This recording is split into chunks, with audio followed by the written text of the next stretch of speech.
Hello అండి, ఎలా ఉన్నారు? ఈరోజు ఎర్లీగా లేసాము. ఎందుకు అనుకుంటున్నారా? మా పిల్లలకైతే స్కూల్ స్టార్ట్ అయిపోయినాయి. ఇంకా మా పిల్లలు కూడా ఫస్ట్ డే కాబట్టి టకటకా లేసి రెడీ అయిపోయారు. దానితోడు కొత్త డ్రెస్సులు కదా, ఎప్పుడెప్పుడు వేసుకుందాం అని చెప్పేసి రెడీగా ఉన్నారు.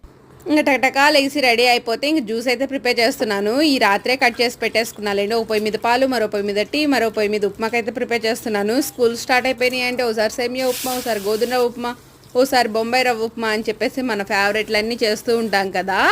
అంతేకాదులేండి, నేను ఇడ్లీ పిండి దోశ పిండి అయితే అయిపోయింది, నానబెట్టుకోవాలి. ఇంక ఈరోజు నేనైతే సేమియా అండ్ బొంబాయి రవ్వ రెండు కలిపేసి ఉప్మా అయితే ప్రిపేర్ చేశాను. ఈలోపు జ్యూస్ కూడా రెడీ అయిపోయింది. ఇంకా మా పాపకి జల్లేయడమే నాకు మిగిలింది. జల్లేయాలంటే ఈజీగా 20 నిమిషాలు పడుతుంది. మగపిల్లలు అనుకోండి టకటకా ప్యాంట్ షర్ట్ వేసుకొని వెళ్ళిపోతారు. ఆడపిల్లలకి జల్లేయడానికే ఈజీగా అరగంట పడుతుంది కదా. ఇంకేటోళ్ళనట్టు స్కూల్ దగ్గర దించేసి వచ్చేసి శుభ్రంగా టిఫిన్ తినేసి ఇల్లంతా శుభ్రం చేసుకొని వంట చేద్దాంలే అని చెప్పేసి రెడీ అయిపోతున్నా. ఈరోజు వంటకి సాంబార్